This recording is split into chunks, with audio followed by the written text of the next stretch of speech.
Hey there, subscribe to my channel, and also press this bell icon so you never miss any new updates, cause whenever we upload new video you will get a notification on your phone. Part 1. 1. You are going to hear a conversation between an agent and a client. First, you have some time to look at questions 1 to 6.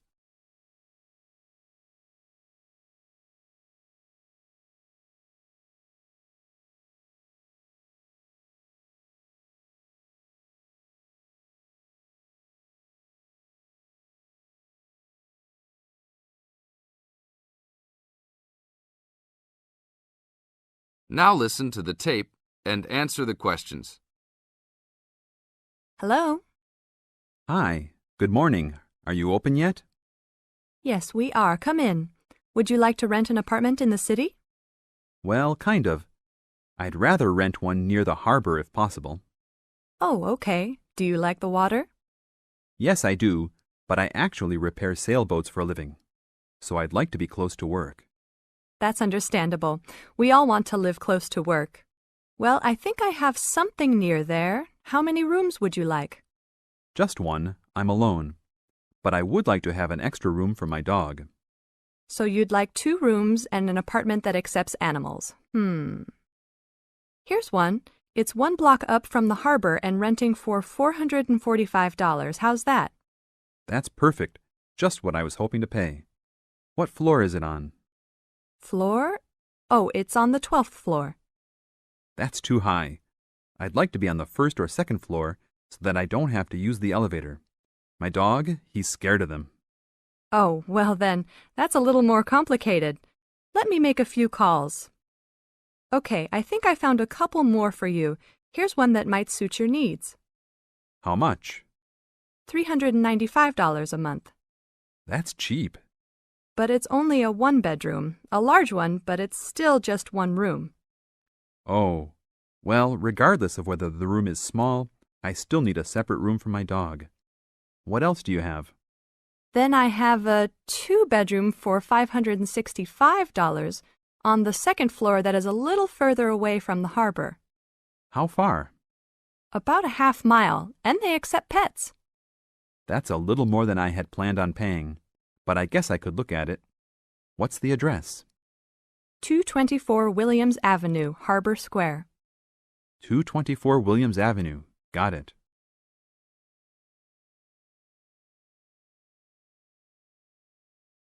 Now look at questions 7 to 10.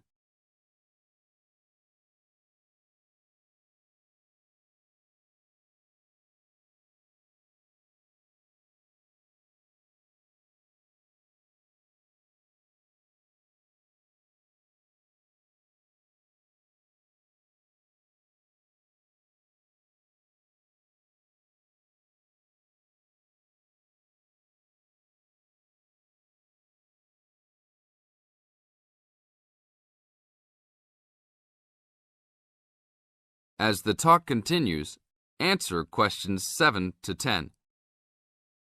What else is included? Let's see, it has a washer and dryer, refrigerator and stove, a bed, dressers and shelves, and access to a swimming pool, game room, and gym. Ooh, I'll definitely take a look. Hi, how did you like it? It's great. I love the amenities, but the bed and furniture are awfully dirty. Can they replace those before I move in? Sure, that shouldn't be a problem. Anything else? Yeah. I didn't see anywhere to park my car. Is there a parking lot in the basement? Yes, there is. Would you like to rent a space? No, I'd like that to be included in the rent. Oh, well, I'll see what I can do, but I can't guarantee that. Do you want to take it anyhow? If those 2 issues were solved, I would love to take it. That is the end of part 1. You now have half a minute to check your answers.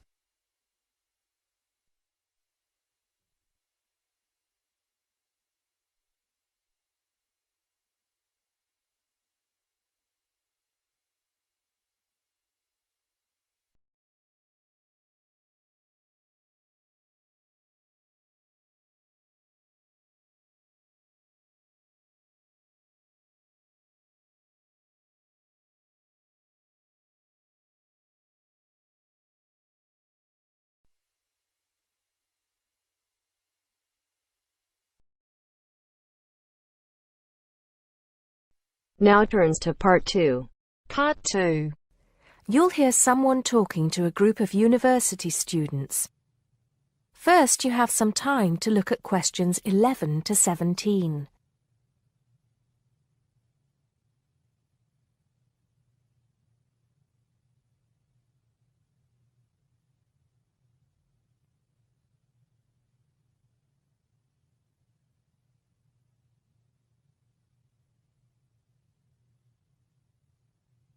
Now listen carefully and answer questions 11 to 17. Good morning, everybody, and welcome to Upton University. I hope you are settling in and beginning to find your way around. I know how confusing it can be when you start life at university, and that's why we have Freshers Week to help you find your feet. Before I go any further, I should perhaps introduce myself. My name is Sally Jackson, and I am the Secretary of the Students' Union, which has organized this week of events for you. You will usually find me in the office on the first floor of this building when I'm not attending lectures. Anyway, down to business. Of course, there are a few things that you are obliged to get done during your first week here. But once you've opened a bank account, if you haven't got one already, seen your director of studies to discuss which courses you are going to take, and signed up with a doctor, there will be plenty of time left to enjoy the events we have arranged for the week. And have we got a lot lined up for you? Throughout the week from Monday to Friday, every morning starting at 10 a.m., there will be orientation and welfare events. These will include tours of the campus, which, as you have probably noticed, is the size of a small town with 9,000 residential students, as well as sessions on developing study skills. We also have tours of Upton itself arranged for you, with a bus leaving from outside this building every afternoon at 5 o'clock. There are a number of interesting things to do and see in and around Upton, so you can expect visits to the castle and museum as well as the popular Ghost Walk. You'll need to sign up for this one, as numbers are limited.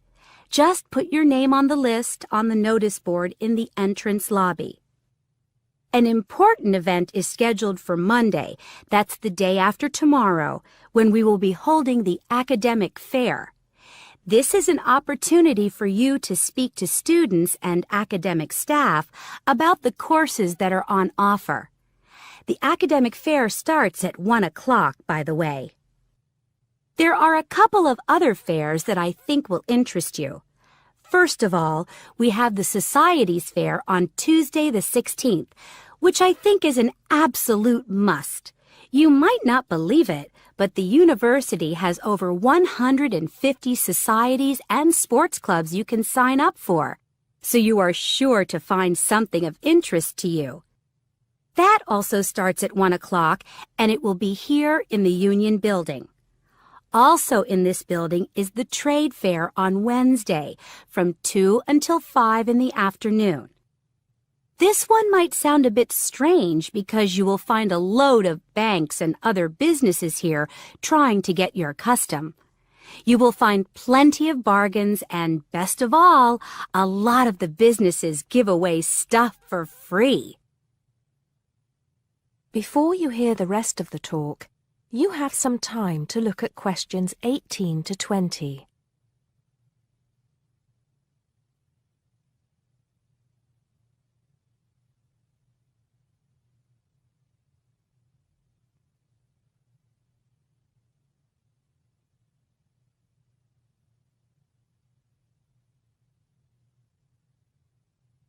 Now listen and answer questions 18 to 20.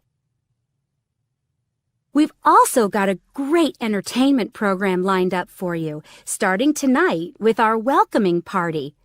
We have a top band lined up for your entertainment, but I'm not allowed to say who they are. All I can say is that I am sure you will not be disappointed. So come along to Blackmore Hall at 9 o'clock this evening to get your university experience off to a flying start. Just one point. I'm afraid this event is limited to freshers only. Because of space restrictions, you can't bring a friend tonight. Sorry about that.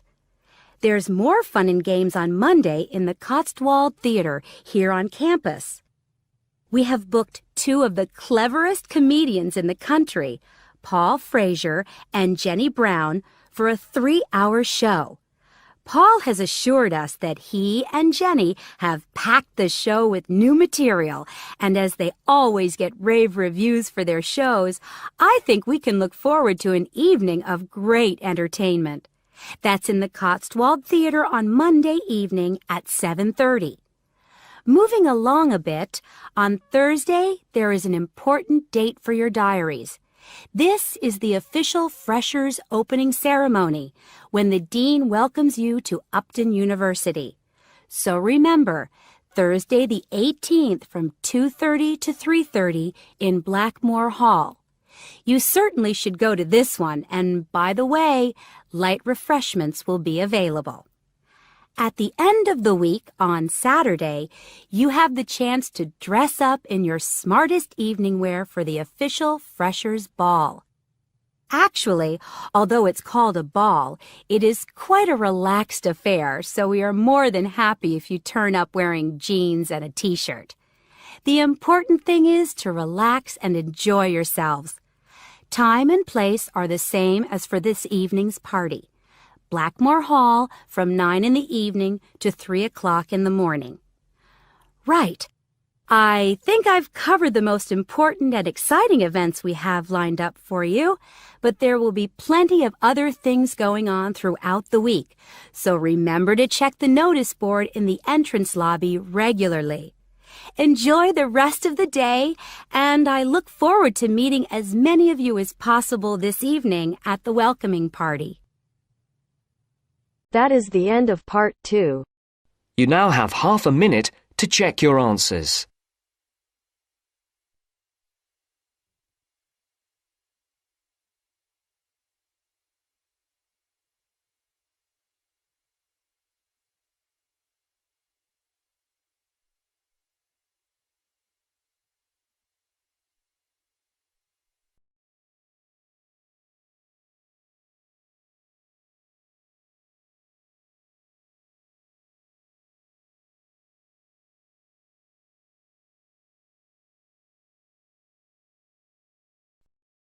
Now turns to part 3.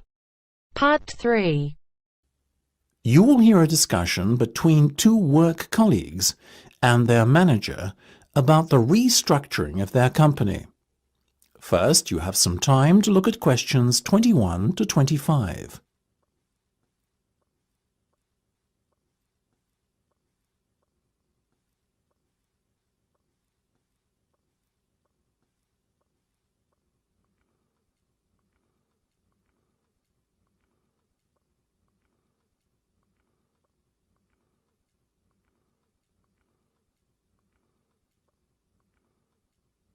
Now listen carefully and answer questions 21 to 25. Come in, both of you. I believe you wanted to talk to me about something, is that right? Yes. Basically, all the staff are concerned about what the restructuring of the company is going to mean for them. None more so than myself and Nam, as we are the newest members. As I said to all staff at the meeting last week, there's no cause for concern. There will be no compulsory redundancies. All redundancies will be on a voluntary basis. Yes, we understand that, but to tell the truth, we just want a little reassurance that our jobs are safe. Look, Anne and Penny, the company isn't going to be short-sighted and let its bright young minds go. Besides, we've already met our target for the number of voluntary redundancies we want to secure. In fact, there's a waiting list. You know as well as I do that the age profile of staff at this company needs to come down. A lot of our employees are close to retirement age and are just going through the motions until they can take their pensions. That's why we decided on this redundancy initiative. We want to encourage those that would be happy to leave to do so and employ younger, more motivated staff. I guess that makes us feel a little better, but we're also worried about the upcoming salary review. What will it mean for us? Given the fact that the company's motivation for this restructuring initiative is not to cut costs, you needn't be worried that there will be a negative effect on your salaries. We are running a very profitable business and we will reward our top performers in the upcoming review. Both of you fall into that category, so you can expect a healthy bonus and salary increase. Simple as that. That's good to know. Another thing on our minds was the fact that with all these voluntary redundancies happening in the next few months, there will be a lot of positions opening up higher in the company. What we were wondering is, will the recruitment drive be an internal or an external one? Obviously, we will recruit internally where possible. That has always been company policy. So, if you're asking me will there be opportunities to gain a promotion in the near future, then the answer is very definitely yes. The type of candidate we would be looking for has a proven track record and is performance-driven. How can we improve our chances of getting promoted then when the opportunity arises? Well, in the meantime, be prepared to take on additional responsibilities, especially those relating to the management of other members of staff. Obviously, the higher up you go in the company, the more involved you'll be in managing people. What the management team is looking for then is proof that you can work effectively with and manage other members of staff. Before you hear the rest of the discussion, you have some time to look at questions 26 to 30.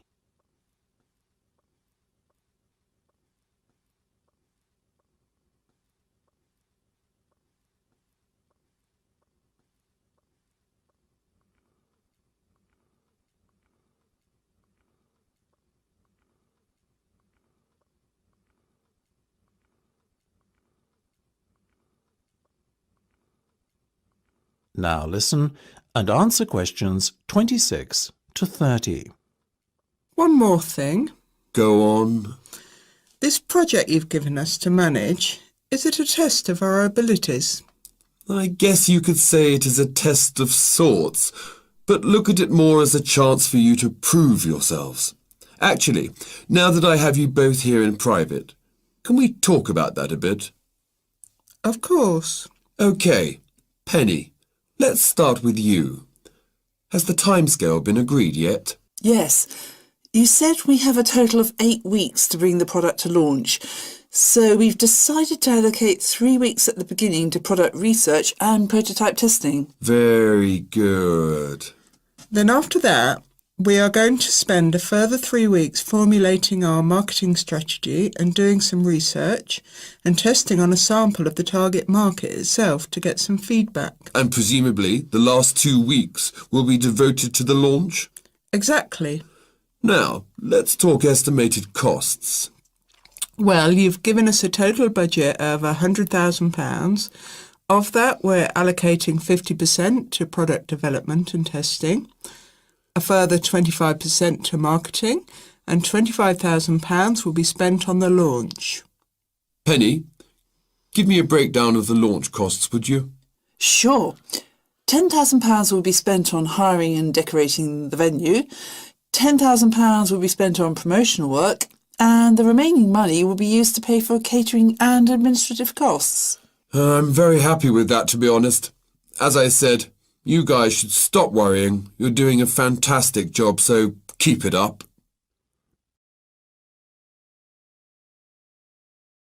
That is the end of part 3. You now have half a minute to check your answers.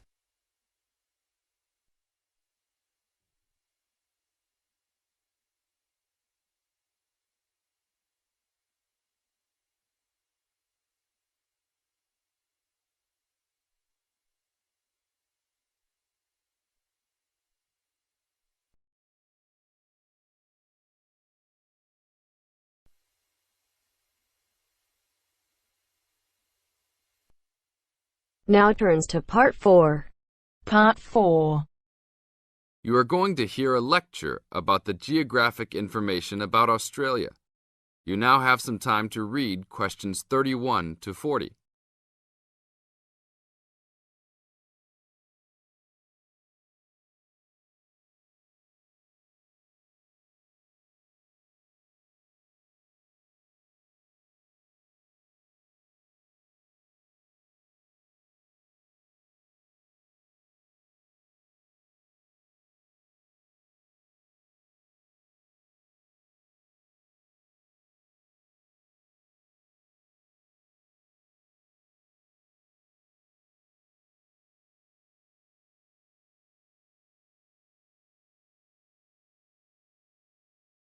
Now listen to the lecture and answer questions 31 to 40 by choosing the best answers from the choices.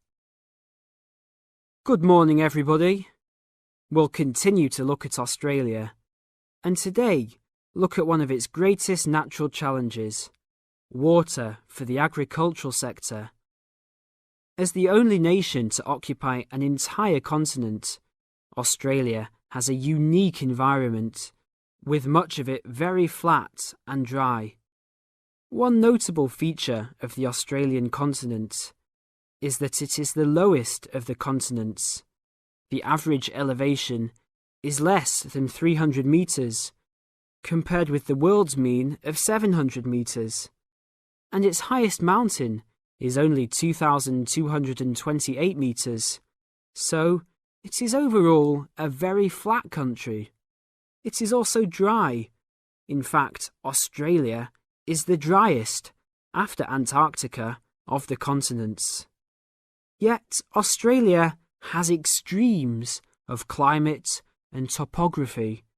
There are rainforests and vast plains in the north, snowfields in the southeast, deserts in the centre, and fertile croplands in the east, south, and southwest. And Australia contains some of the wettest areas on Earth. In western Tasmania and on the northern Queensland coast. But half of the continent has an annual rainfall of less than 300 millimetres each year, and only 20% has more than 600 millimetres each year. A major problem is that the limited water resources do not match up with where water is consumed.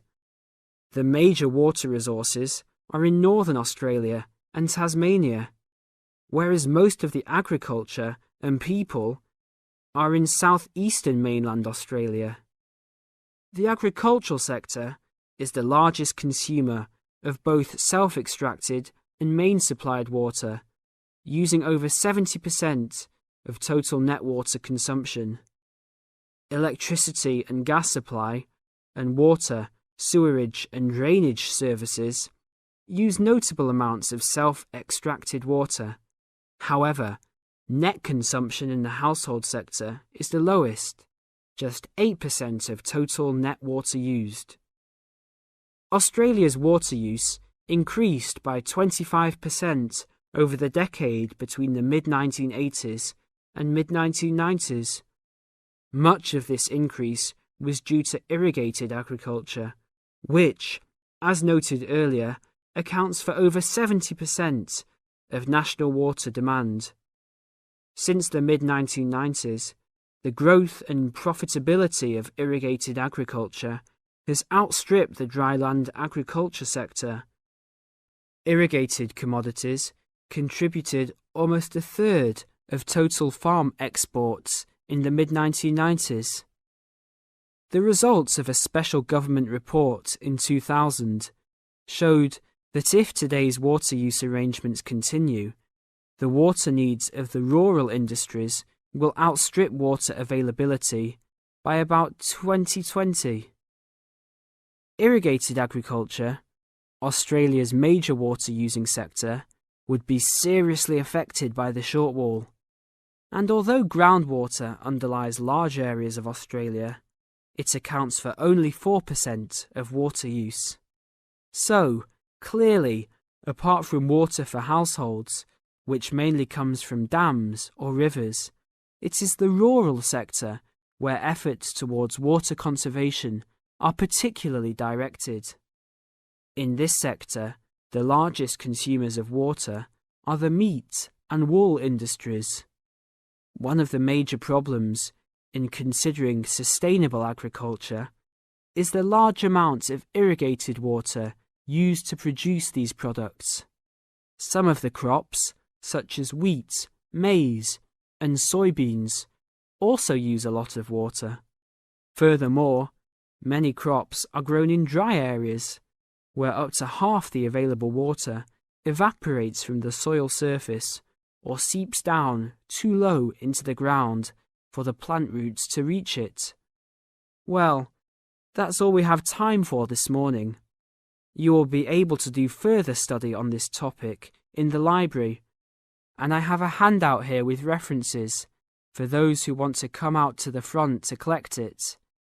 Next week, we'll look at outback farming and... That is the end of part 4. You now have half a minute to check your answers.